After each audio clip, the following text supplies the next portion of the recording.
Hey y'all, welcome back to another episode of Pretty Suited Podcast. I am your personal development guide, Lauren A. Don't forget to like, share, and subscribe.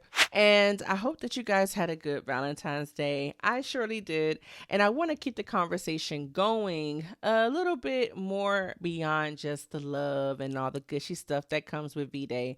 But I want to talk about a couple that started off a little bit rocky, and they have an extensive history, but they have grown to be one of America's most favorite couples. So we're going to talk about ASAP and Rihanna, not just because of their good looks and high fashion and all the things that they represent, but really just about the dynamics of the couple themselves, right? ASAP and Rihanna, as we know, started off just friends from what we've seen. They have been in music videos together and they always had some on air chemistry.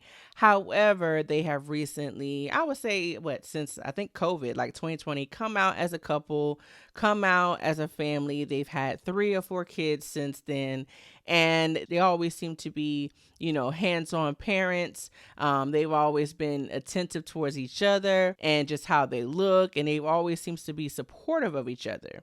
But let's not negate the fact that despite ASAP Rocky's success and his innovation in the game, Rihanna is literally, quite frankly, and arguably to some, one of the biggest stars we've ever had in this generation.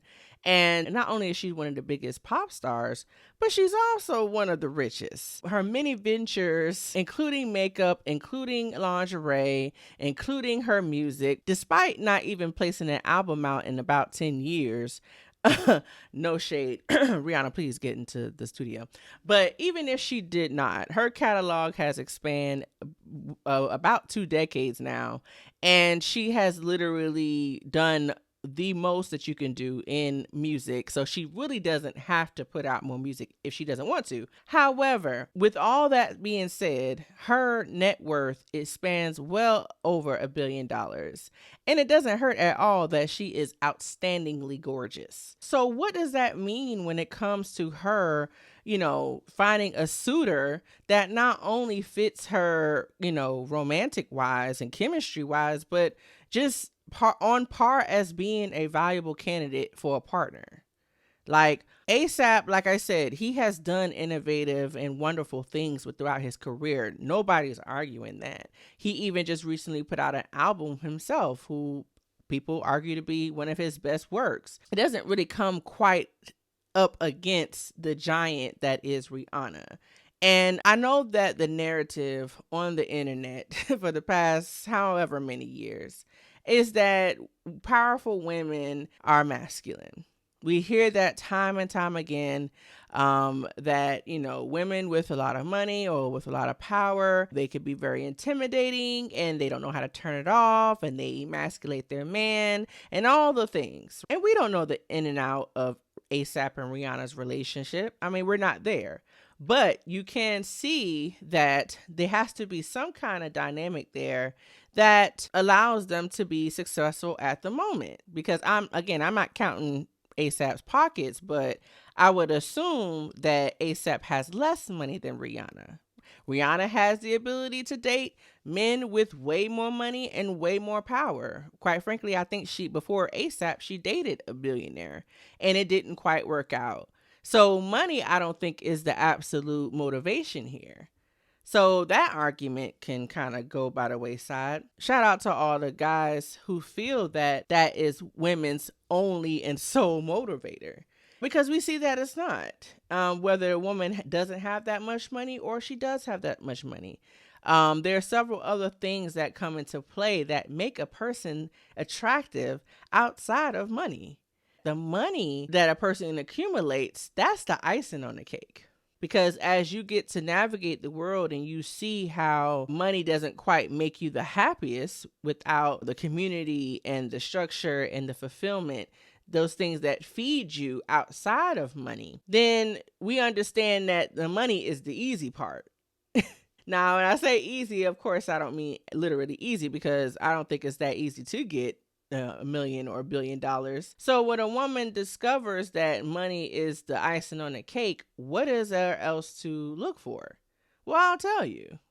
It's quite easy. I will say this, despite money's ability to afford you a lifestyle of your choosing, one thing that it represents that gets overlooked is discipline.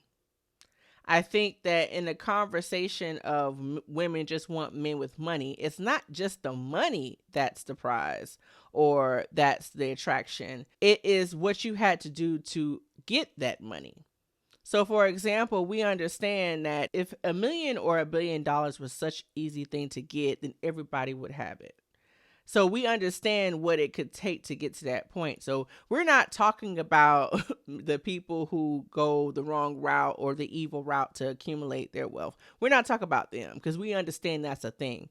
But let's just talk about the hardworking person who may have had to go through different tiers and different stages of life to be able to amass the amount of money, let's say, $200, $300, $400,000 plus. That wasn't quite easy, especially if you come from humble beginnings. So imagine a person overcoming obstacles. They still had to get into the right rooms and to have the right attitude and to go the extra mile or connect with the right people in order to get the wealth that they have accumulated. And that's not an easy thing to do. So the money represents not just a lifestyle or, an experience or a bag or whatever the case may be. It represents the ability to go after something and achieve it. And I think that's what kind of falls by the wayside when we have these conversations online is that money, money, money, money, money.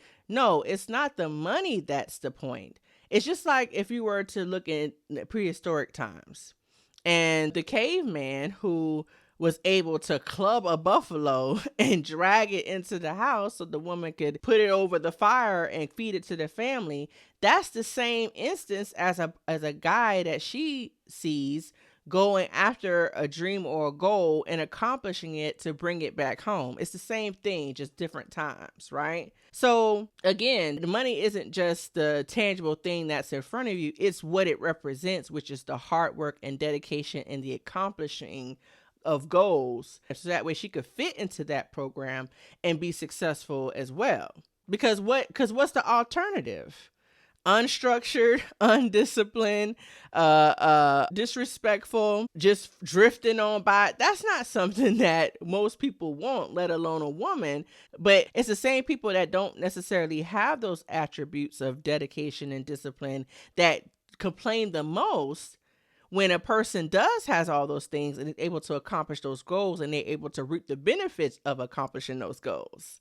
Does that make sense? So that's what has been kind of plaguing my mind over the past, few days of people just kind of feeling a little bit down and out when it comes to relationships.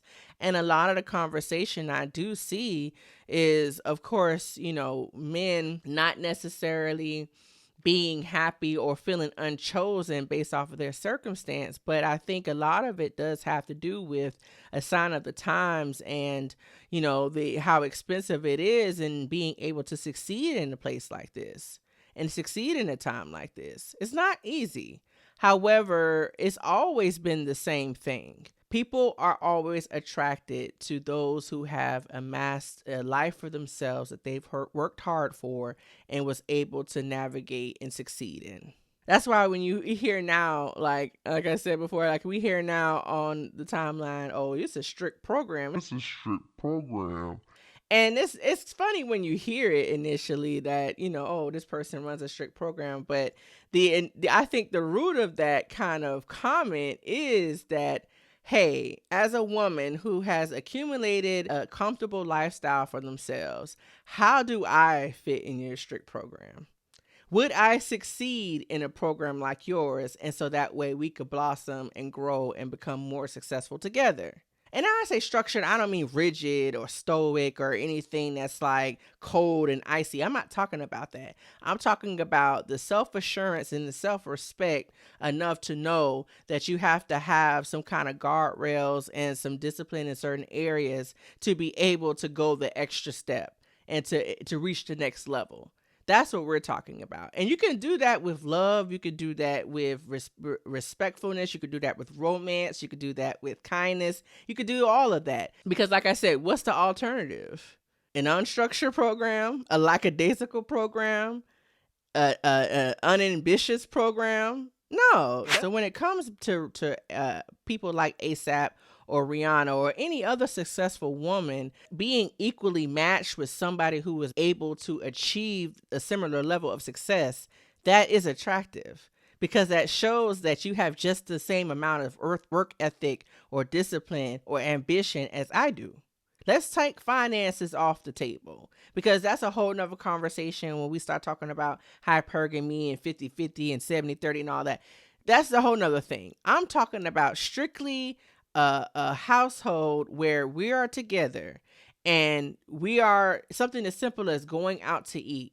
If it's whatever you want, whatever, every time we go out to eat, I'm like, well, what is it that you want? Like, how can we help each other here? If something that you want, is something that I might actually want but never thought of. And it's just, it's that compromise. It's that companionship is that we really want. So am I saying be absolutely, obnoxious and it was what I say go and be super controlling? No. That's the other side of the spectrum. What we're talking about is a person who has goals and ambitions and is not afraid to pursue those goals and ambitions and is actively working to better themselves, to be more aware, a person who is a partner who makes really good decisions. You don't have to amass the, success as somebody like an ASAP Rocky or a Barack Obama. But even if you are at a level of a manager at a accounting firm, the point is how do we match those energies so that way we can offset and offload the burdens and the responsibilities that we have decided to, achieve. That includes kids. That includes taking care of the parents. As we're growing older, we have to take care of our parents. That includes making decisions about trips and making decisions about the new refrigerator, making decisions about, getting a trust or accumulating real estate. All of that is something that real couples have to go through. And even when it comes down to our sicknesses and our illnesses, right? If somebody were to happen to get ill, is somebody actually knowledgeable about the medications that we're on or our medical procedure history, or is able to take care of one another if somebody were to get sick? All of that matters. Once you reach a certain age, that stuff matters more so than just do they look good and do they make a lot of money.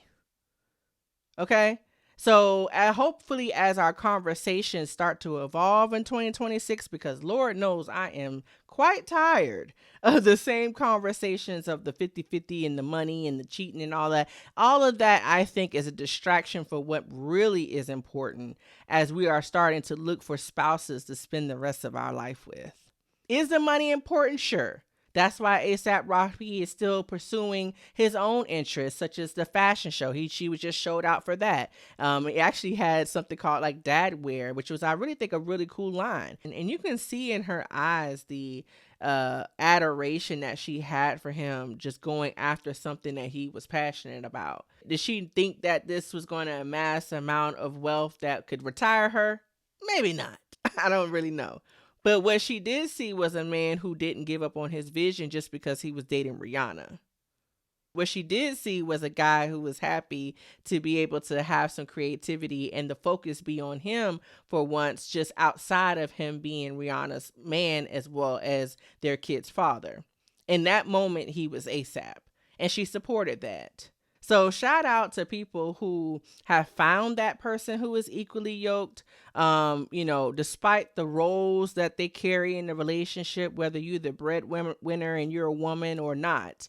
How does that look for us as we decide to build a life together and a family together and a legacy together that surpasses, the test of time? I think that that's beautiful. So anyway, don't forget to like, share, and subscribe. And remember, you cannot manifest the life you feel like you don't deserve. So create the life that you want and look to the sky for grace. Bye-bye. For all that life has in store.